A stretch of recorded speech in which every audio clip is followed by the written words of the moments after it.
नमस्कार साथियों, स्वागत है आप सभी का आज के सेशन में। और आज हम 2 मार्क थर्ड शिफ्ट के क्वेश्चनों का एनालिसिस करने वाले हैं।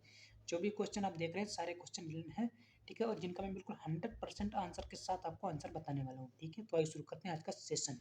फर्स्ट क्वेश्चन आपका है, डाक संशोधन विधेयक में पॉकेट वीटो का प्रयोग किस राष्ट्रपति ने किया था? ठीक है, इस तरह से क्वेश्चन था, तो आपको राइट आंसर लगाना था ज्ञानी जैन सिंह। जिसने भी लगाया होगा उसका बिल्कुल राइट आंसर होगा। इसके बारे में थोड़ा सा देख लेते हैं इनके बारे में, ठीक है। ये जो थे 7वें नंबर के राष्ट्रपति थे ज्ञानी जैन सिंह, जिन्होंने 1986 ईस्वी में पॉकेट वीटो का इस्तेमाल किया था। ओके, पॉकेट वीटो क्या होता है इसके बारे में देख लेते हैं। देखिए, जो पॉकेट वीटो होता है, पॉकेट वीटो का मतलब होता है कि राष्ट्रपति किसी संशोधन विधेयक पर कार्रवाई को अनिश्चित काल के लिए टाल दे और उसे संसद में वापस ना भेजे। तो इस प्रकार के वीटो को हम पॉकेट वीटो कहते हैं। ओके, और जो है देखिए, इस तरह के जो राष्ट्रपति है प्रभावी रूप से उस विधेयक को वीटो दे सकता है। ठीक है, जो वीटो होते हैं वो 3 प्रकार के होते हैं। वीटो शक्तियाँ कौन-कौन सी? देखिए, आपका एक पूर्ण वीटो होता है, एक पॉकेट वीटो होता है और एक आपका होता है निलंबन वीटो। ओके, नेक्स्ट क्वेश्चन देखते हैं। गंगा सागर मेला भारत के किस राज्य में आयोजित किया जाता है? ठीक है, तो पश्चिम बंगाल आपको लगाना था। जिसने भी लगाया होगा उसका राइट आंसर होगा। ठीक है, नेक्स्ट क्वेश्चन देखते हैं फिर। देखिए, जो आपका गंगा सागर मेला है, ये पश्चिम बंगाल के सागर द्वीप पर गंगा और बंगाल की खाड़ी के संगम पर आयोजित होने वाला एक वार्षिक धार्मिक उत्सव है। नेक्स्ट क्वेश्चन देखते हैं। आजाद हिंद फौज का नेतृत्व किसने किया था? ठीक है, अधिकांश लोगों का बिल्कुल सही हुआ होगा। नेताजी सुभाष चंद्र बोस ने किया था आजाद हिंद फौज का नेतृत्व। ठीक है, और जो नेताजी सुभाष चंद्र बोस ने जो थे, इसका उन्होंने 21 अक्टूबर 1943 को इसकी जो है कमान संभाली थी। ओके, नेक्स्ट क्वेश्चन देखते हैं फिर। विधानसभा का सदस्य बनने के लिए न्यूनतम आयु कितनी होनी चाहिए? ठीक है, तो 25 वर्ष। ओके, जिसने भी लगाया उसका राइट आंसर होगा। इसके बारे में देखिए, मोस्ट इंपॉर्टेंट जो है, किसी की भी जो आपके होते हैं सदस्य, उनके हमने ये आपको देखिए देख लेना एक बार, ठीक है, एक नज़र में। जैसे राष्ट्रपति की यदि पूछी जाए तो 35 वर्ष होती है अधिकतम उम्र। ठीक है, राष्ट्रपति बनने के लिए और राज्यसभा का सदस्य बनने के लिए जो आपकी न्यूनतम उम्र होती है, ठीक है, अधिकतम न्यूनतम उम्र होती है वो 30 वर्ष होती है। ठीक है, लोकसभा का सदस्य बनने की न्यूनतम उम्र 25 वर्ष होती है और विधानसभा का सदस्य बनने के लिए न्यूनतम उम्र होती है 25 वर्ष तथा विधान परिषद का सदस्य बनने के लिए न्यूनतम उम्र होती है आपकी 30 वर्ष। ठीक है, देखिए, विधानसभा के सदस्य जो होते हैं उनको विधायक कहते हैं और विधान परिषद के जो सदस्य होते हैं उनको एमएलए कहते हैं। ओके, नेक्स्ट क्वेश्चन देखते हैं फिर। उत्तरी सरकार तट किसको संदर्भित करता है? ठीक है, जो उत्तरी सरकार तट आपका होता है वो पूर्वी तटीय मैदानों को संदर्भित करता है। यानी कि पूर्वी तटीय जो पूर्वी तट होता है उसको हम कहते हैं उत्तरी सरकार के नाम से जानते हैं। ठीक है, इनके बारे में थोड़ा सा देख लेते हैं।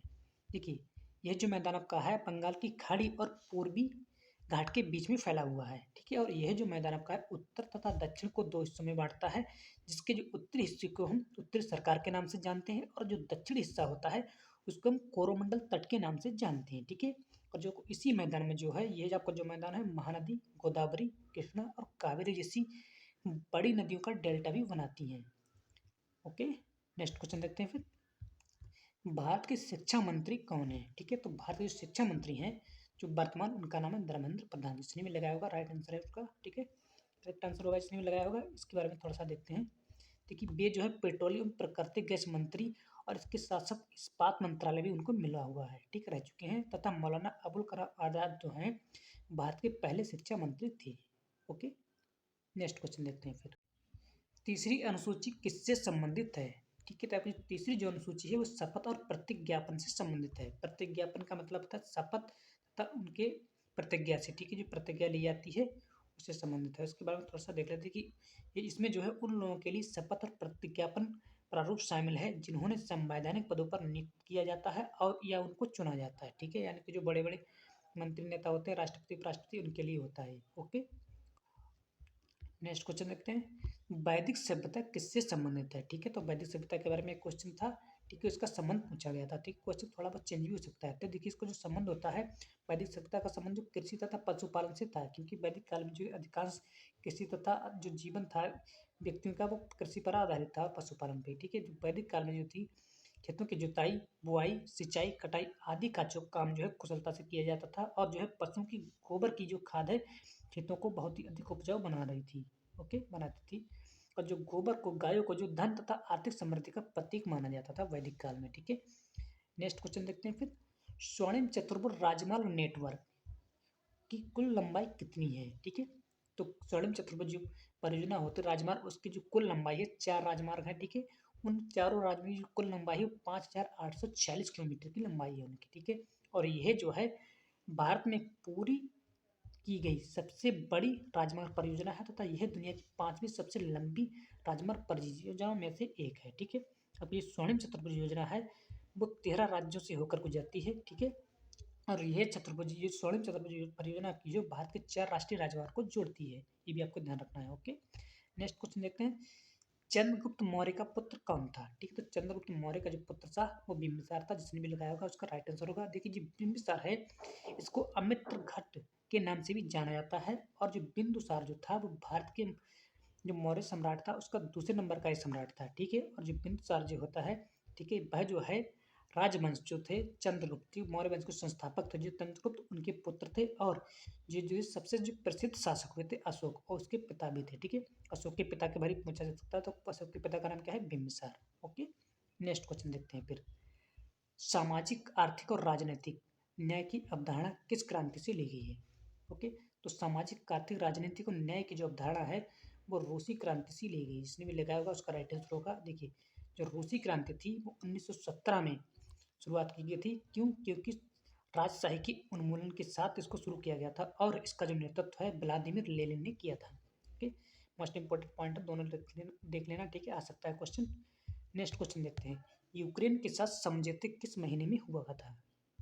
ठीक है, तो यूक्रेन के साथ जो समझौता हुआ था भारत का यूक्रेन का, तो वो हुआ था अगस्त 2024 में। ओके, और जो इसे जो है इस समझौते को 2023 में भारत के प्रधानमंत्री नरेंद्र मोदी ने यूक्रेन यात्रा के दौरान किए थे। और जो है ये यात्रा यूक्रेन के स्वतंत्र होने के बाद किसी भारतीय प्रधानमंत्री की पहली यात्रा थी। ओके, नेक्स्ट क्वेश्चन देखते हैं। इनमें से कौन कोल विद्रोह में शामिल था? ठीक है, तो कौन था? इस तरह से क्वेश्चन था आपका। तो देखिए जो कि बुद्धू भगत हैं वो कोल विद्रोह से संबंधित है। ठीक, कोल विद्रोह क्या था इसके बारे में थोड़ा सा देख लेते हैं। देखिए जो आपके बुद्धू भगत हैं वो एक भारतीय क्रांतिकारी थे और जिन्होंने 1831 से 1832 में ब्रिटिश शासन के खिलाफ छोटा नागपुर में कोल विद्रोह का नेतृत्व किया था। ठीक, कोल विद्रोह जो था वो झारखंड के कोल जनजाति द्वारा अंग्रेजी सरकार के अत्याचार के खिलाफ 1881 ईस्वी में किया गया एक विद्रोह है जो 1833 ईस्वी तक चला था। ओके, नेक्स्ट क्वेश्चन देखते हैं। हिंदू कैलेंडर के मुताबिक शिवरात्रि का त्योहार हर साल कितने महीने में मनाया जाता है? ठीक, किस महीने में मनाया जाता है? ठीक है, तो ये जो किस महीने में मनाया जाता है देखो इस तरह से हो सकता है, ठीक है। या देखिए यदि आपकी महीने की बात पूछें, ठीक है, तो हिंदी जो कैलेंडर का महीना होता है तो फाल्गुन महीना होता है, ठीक है। और देखिए यदि इस तरह से भी क्वेश्चन आपका हो सकता है, थोड़ा बहुत चेंज हो सकता है। कृष्ण पक्ष की चतुर्दशी को यानी फाल्गुन महीने के कृष्ण पक्ष की चतुर्दशी को यह जो त्योहार है मनाया जाता है। ओके, तो इस तरह से फाल्गुन महीना भी हो सकता है तो आपको फाल्गुन में लगाना था। और यदि कुछ इस तरह से पूछा गया कृष्ण पक्ष की चतुर्दशी तो इस तरह भी लगाना था, ठीक है। और इस दिन को महाशिवरात्रि के नाम से भी जाना जाता है। ओके, नेक्स्ट क्वेश्चन देखते हैं फिर।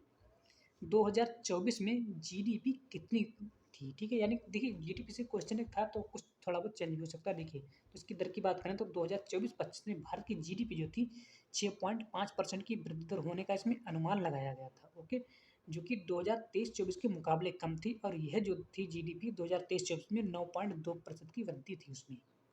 ओके, नेक्स्ट क्वेश्चन देखते हैं। नाना साहब ने 1857 की क्रांति में कहाँ से अंग्रेजों के खिलाफ नेतृत्व किया था? ओके, इस तरह से क्वेश्चन था एक नाना साहब के ऊपर। देखिए तो इन्होंने कहाँ से किया था? इन्होंने किया था कानपुर से, ठीक है।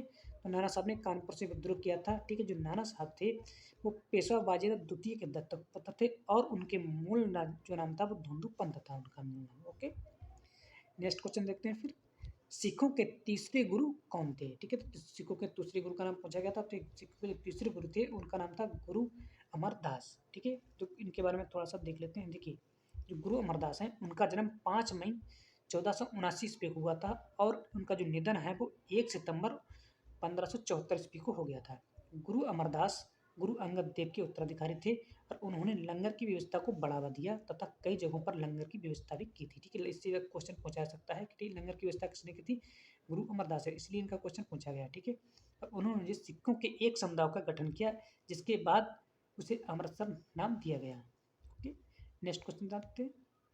भारतीय रिजर्व बैंक की स्थापना कब हुई थी? ठीक है, तो भारतीय रिजर्व बैंक की जो स्थापना है वो 1935 में हुई थी, ठीक है। यदि आपका स्थापना पूछा गया था 1935 से लगाना था। यदि आपका अधिनियम पूछा गया था तो 1934 से लगाना था। कितना? 1934। ओके,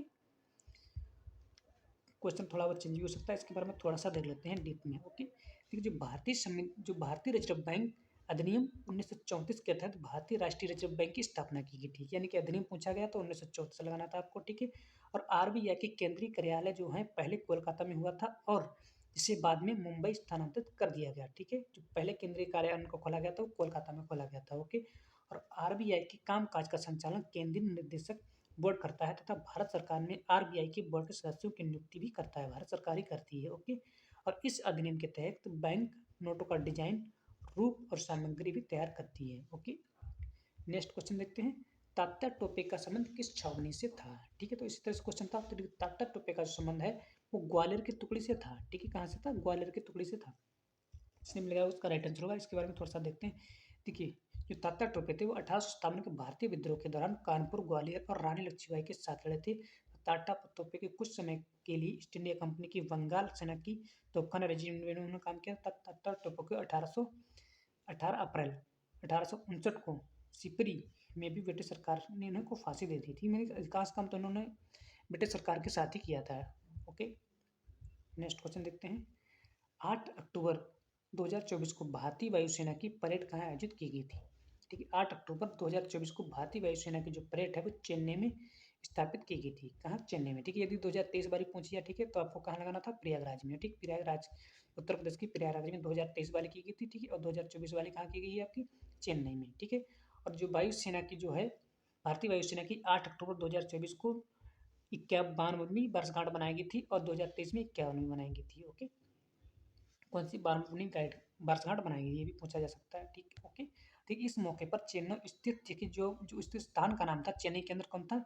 तवरम बेस की परेड में, ठीक है। अन्य और सो भी इसमें आयोजित किए गए थे, ठीक। चेन्नई के तवरंग बेस परेड में आयोजित किया गया था। ओके, नेक्स्ट क्वेश्चन देखते हैं फिर, संगमरमर कौन सी पर्वतमाला में पाया जाता है? ओके, देखिए संगमरमर जो है कई पर्वतमाला में पाया जाता है, जिसकी अरावली भी हो सकता था आपका ऑप्शन में, काराकोरम भी हो सकता था, एपिनिन भी, जैसी कई पर्वतमालाओं में जो है संगमरमर जो है पाया जाता है। ओके, नेक्स्ट क्वेश्चन देखते हैं फिर, किस संशोधन ने रियासतों के पूर्व शासकों की उपाधि और विशेषाधिकारों को समाप्त कर दिया था, ठीक है। किस संशोधन ने, ठीक। तो कौन सा संशोधन हुआ था? 1971 में 26वें संविधान संशोधन के अध्ययन में, ठीक है, जो रियासतें थी, राजा महाराजा थे, उनकी उपाधियों तथा उनके विशेषाधिकारों को समाप्त कर दिया गया था। ओके, और देखिए इसके बारे में, देखिए ये कौन सा 26वां संशोधन था। 25वां संशोधन के बारे में देखते हैं। देखिए, जो 25वां संशोधन अधिनियम हमारा 1971 में ही आया था और राज्य द्वारा निजी संपत्ति पर अधिकार करने की स्थिति में संपत्ति के अधिकार और मुआवजे को प्रतिबंधित करता है। और इसके साथ साथ हालांकि जो है सर्वोच्च न्यायालय ने अनुच्छेद 31 के एक हिस्से को उस हद तक कर दिया था जिस हद तक कि उसने न्यायिक समीक्षा की शक्ति को छीन लिया था। ओके, नेक्स्ट क्वेश्चन देखते हैं, भारत में मानसून की बारिश सबसे पहले किस राज्य में होती है, ठीक है। तो भारत में मानसून की बारिश सबसे पहले केरल राज्य में होती है, जिसने भी लगाया होगा उसका राइट आंसर होगा। ओके, ये केरल में ही क्यों होती है सबसे पहले बारिश? देखिए क्यों होती है, क्योंकि जो है भारत का जो केरल राज्य है वो दक्षिण पश्चिम मानसून की बारिश होती है, और इसलिए होती है क्योंकि जो है मानसून जो है अरब सागर की शाखा में सबसे पहले केरल के पश्चिमी घाट से ही टकराती है, इसीलिए केरल में सबसे पहले बारिश हो जाती है। नेक्स्ट क्वेश्चन देखते हैं फिर, भारत का कौन सा राष्ट्रीय राजमार्ग गुजरात में पोरबंदर को असम के सिलचर से जोड़ता है, ठीक है। जो गुजरात का पोरबंदर है उसको असम के सिलचर से जोड़ता है, ठीक है। तो राजमार्ग संख्या 27, ठीक है। जो राजमार्ग संख्या NH हमारा 27 है वो आपको क्या है? राष्ट्रीय राजमार्ग गुजरात के पोरबंदर को असम के सिलचर को जोड़ता है। ओके, और यह जो है भारत का एक पूर्वी पश्चिमी राष्ट्रीय राजमार्ग है और इसकी जो लंबाई है करीब है वो आपकी 3500 किलोमीटर की लंबाई है, ठीक है। और यह आपका जो राजमार्ग है गुजरात, राजस्थान, मध्य प्रदेश, उत्तर प्रदेश, बिहार, पश्चिम बंगाल और असम जैसे राज्यों को जोड़ता है। और इसके साथ साथ जो है आपका राष्ट्रीय राजमार्ग जो है 44 के बाद यह जो है देश का सबसे लंबा राजमार्ग है, ठीक है। इससे बड़ा राजमार्ग पूछे तो हमारा राजमार्ग 44 है। ओके, इसी के साथ सारे क्वेश्चन समाप्त होते हैं। यदि आपको क्लास अच्छी लगे तो वीडियो को लाइक करें, चैनल को कर लें सब्सक्राइब। यदि आपने एग्जाम दिया है और आपको क्वेश्चन कुछ भी जानते हो तो कमेंट में जरूर भेजिए। ओके, धन्यवाद। जय हिंद, जय भारत।